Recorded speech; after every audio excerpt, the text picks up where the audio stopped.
Hi, I'm Adhara. 3 months ago, I thought I had my life figured out. I was dating Marcus for 2 years, working as a graphic designer and planning our future together. Then I got diagnosed with a severe heat sensitivity condition after collapsing at work.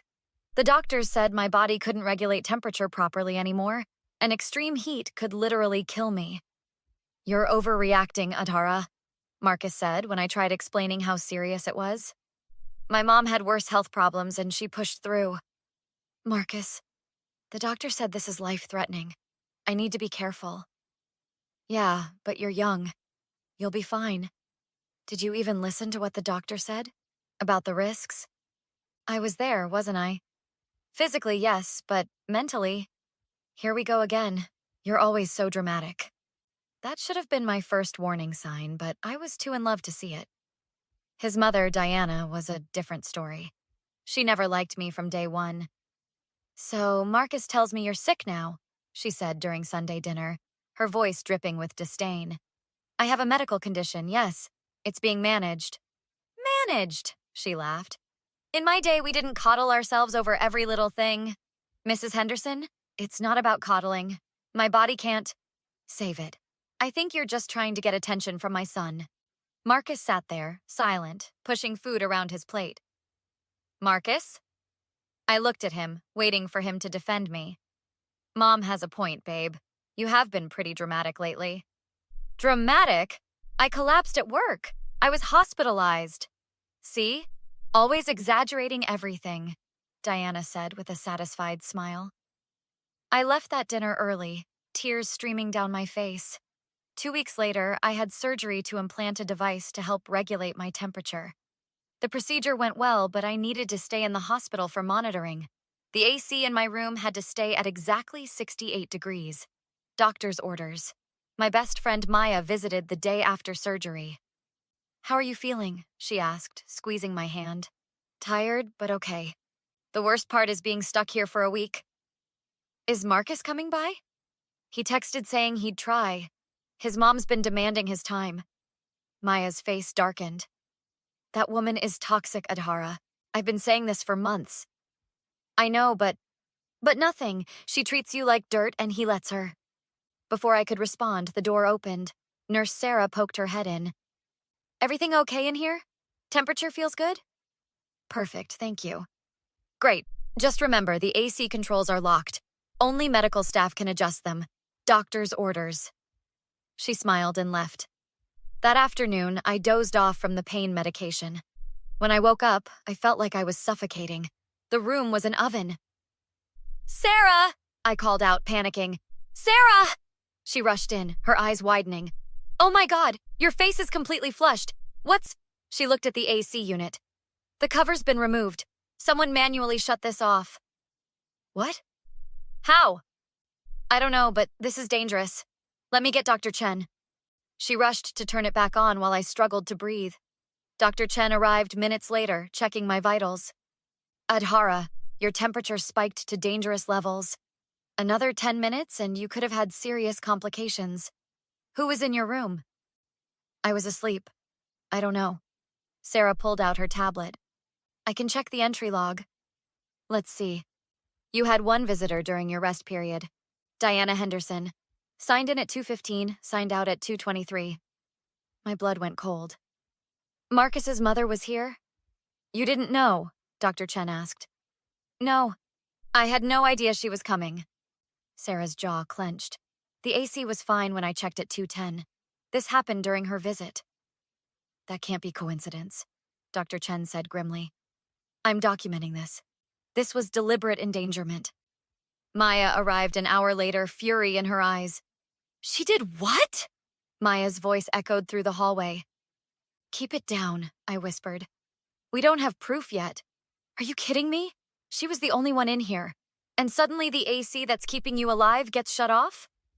I know how it looks, but no buts. That psychopath tried to kill you. Sarah knocked and entered. Sorry to interrupt, but I pulled the security footage. Would you like to see it? Yes, Maya and I said simultaneously.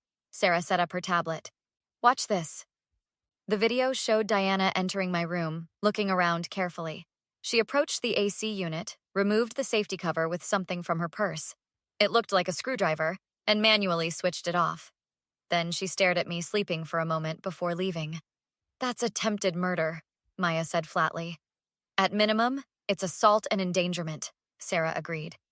"I've already reported this to hospital security, and Dr. Chen is contacting the police." "Has anyone told Marcus?" I asked. "He's actually here, in the waiting room. Should I send him in?" "Yes." Marcus walked in, looking uncomfortable. "Hey, babe. Sorry I couldn't come earlier. Mom needed help with... Your mother tried to kill me today." He laughed nervously. "What? That's insane." "Watch." Maya turned the tablet toward him. His face went pale as he watched the footage. "There's got to be an explanation." "An explanation?" My voice shook with rage. "She deliberately shut off the AC knowing I could die." "Maybe she didn't know." "The nurse told her when she signed in. It's in the visitor log notes," Sarah interrupted. "Marcus, she tried to kill your girlfriend," Maya said slowly, like talking to a child. "What part of this aren't you getting? She wouldn't do that. She's just... protective." "Protective?" I couldn't believe what I was hearing. "She tried to murder me." "You're being dramatic again. See, this is what Mom means." "What she means? Your mother is a criminal. She's on camera committing a crime." "Maybe there's context we're missing." "Context?"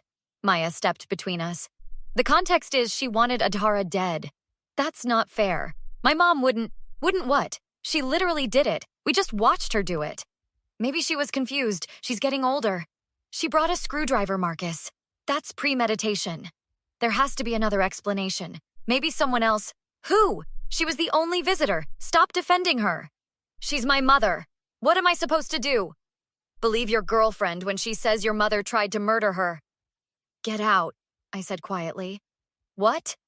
"Get out!" I screamed. "We're done. Completely done. Get out before I have security remove you."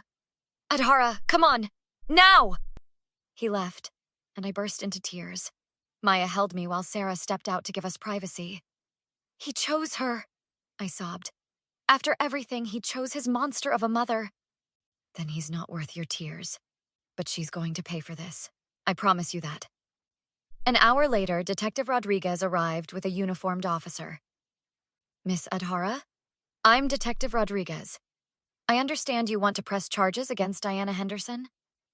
"Absolutely. She tried to kill me. I've reviewed the security footage and medical reports. This is serious. Can you walk me through your relationship with Mrs. Henderson?" I explained everything. Her constant hostility, the dinner confrontation, Marcus's enabling behavior. "And you had no idea she was coming today?" "None. She just showed up." "Did she say anything to you before or after?" "I was asleep the whole time. She never even tried to wake me." "That suggests intent. She didn't want you to see her." "Exactly," Maya added. "She snuck in while Adhara was vulnerable." Detective Rodriguez nodded. "We have enough for assault and reckless endangerment charges. Given your medical condition, this could potentially be elevated. I'll need statements from your medical team." "They're ready to cooperate," Sarah chimed in from the doorway. "We take patient safety very seriously." "Good. Miss Adhara, one more thing. Are you willing to testify?" "Yes, I want her held accountable." "Then let's build a case." 3 days later, I was stable enough for visitors beyond immediate family. Diana showed up, Marcus trailing behind her. "What are you doing here?" I asked coldly. "We need to talk," Diana said, her voice sickeningly sweet. "There's been a terrible misunderstanding." "There's no misunderstanding. You tried to kill me and I have it on video." "That's not what happened. I was just trying to help." "Help? By shutting off the AC that keeps me alive?" Marcus stepped forward. "Mom says she thought the room was too cold. She was trying to make you comfortable. The nurse specifically told her not to touch it. It's in the visitor log." "I don't remember that," Diana said smoothly. "Maybe the nurse mentioned it, but I didn't understand the severity." "Stop lying," Maya burst in behind them. "I've been waiting in the hall. You're not gaslighting her." "This is a private conversation," Diana snapped. "Nothing about attempted murder is private. Sarah, Dr. Chen, get in here." They'd been waiting nearby. Dr. Chen pulled up my charts. Mrs. Henderson, when you signed in, Nurse Sarah explicitly explained the temperature requirements and showed you the AC warning signs posted throughout the room. You signed an acknowledgement form. Diana's face twitched. I may have signed something, but I didn't read. Then you removed the safety cover with tools you brought from home, Sarah added. That's premeditated. This is ridiculous. I'm being persecuted because this girl has turned my son against me. I turned him against you? I sat up despite the pain. You've hated me from the beginning. You called me dramatic, attention-seeking, weak, because you are. You're not good enough for my Marcus. Mom! Marcus looked shocked. Don't mom me. She's been poisoning you, making you weak like her with all this medical condition nonsense. Nonsense? Dr. Chen's voice was ice. She nearly died because of what you did. She's fine now, isn't she? Such drama over nothing. Over nothing? I couldn't believe her audacity. I could have had permanent damage. I could have died. But you didn't, so maybe we can all just move on. Move on? Maya laughed harshly. The police are pressing charges. You're going to jail. Diana's mask finally cracked. You little brat! After everything I've done? Everything you've done? I interrupted. You mean making my life hell? Undermining my relationship? Trying to murder me? It wasn't murder. I just wanted you gone. I wanted you to leave my son alone. The room went silent. Dr. Chen was recording on his phone. Did you just confess to intentional harm? He asked. Diana realized her mistake. No, I meant, you said you wanted her gone, that you intentionally caused harm. She turned to Marcus. Tell them I didn't mean it. Tell them. Marcus stared at her, horrified. Mom, what did you do? I was protecting you. She's not good enough. So you tried to kill her. I didn't try to kill anyone, I wanted to scare her off. By shutting off the AC, you knew she needed to survive? Maya pressed. Diana's face contorted with rage. She deserves it. Weak, pathetic. She lunged toward my bed. Marcus grabbed her, but she broke free and slapped me across the face. Security burst in immediately, restraining her as she screamed. You're ruining my son's life. I'll make you pay. You'll regret this. Detective Rodriguez appeared in the doorway. Diana Henderson, you're under arrest for assault, battery, and attempted endangerment. You have the right to remain silent. The trial was swift. With the video evidence, medical testimony, and Diana's recorded confession, her lawyer pushed for a plea deal. The prosecution is offering 3 years with possibility of parole, Detective Rodriguez explained during a meeting at the courthouse. That's not enough, I said firmly. I agree. We're pushing for more, he replied. Given your medical condition and the premeditated nature using tools she brought from home, plus the battery in the hospital, the judge might give more. Are you willing to testify? Absolutely. I'll tell everything. The day of sentencing, Diana's lawyer tried one last manipulation. Miss Adhara, he approached me in the hallway. My client is deeply sorry.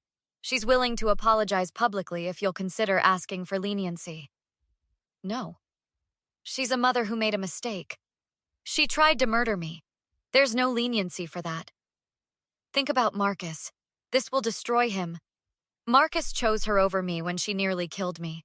His feelings aren't my problem anymore. But surely you can find it in your heart to forgive. No, my answer is no. Stop asking. In the courtroom, Diana tried to approach me. Adhara, please, she said, tears streaming. I'm sorry. I was wrong. I just wanted what's best for my son. By killing me? I wasn't thinking clearly. I was scared of losing him. You should have thought about that before you committed attempted murder. Can't we just move past this? For Marcus's sake? For Marcus? He watched you nearly kill me and defended you. He's my son. He loves me. And that's exactly why I'll never forgive either of you. No, you tried to kill me, confessed to it, and then physically assaulted me. You're going to face the consequences, and I'll never forgive you. Please, I'm begging you. I'll do anything. There's nothing you can do. Nothing you can say. You made your choice. The judge sentenced Diana to 5 years in prison, with a restraining order preventing contact with me for 10 years after release. Marcus tried to apologize afterward, but I walked past him without a word. Maya linked her arm through mine as we left. How do you feel? Free, I said honestly. For the first time in years, I feel free. Good, because that toxic family is behind you now. Thank you for having my back through all of this. Always. That's what real friends do. I know, and I won't forget it. 6 months later, I'm thriving. My condition is managed. I've started my own design business, and I'm surrounded by people who actually care about my well-being. Diana's in prison where she belongs, and Marcus is out of my life permanently. Sometimes people show you exactly who they are. The question is, do you believe them, or do you wait until they almost kill you? I learned my lesson. No more ignoring red flags, no more accepting toxic behavior, and definitely no more dating people who put their cruel parents above your life. What would you do if your ex's parent tried to harm you? Would you press charges or try to work it out? Let me know in the comments below, and don't forget to like and subscribe for more true stories of standing up for yourself.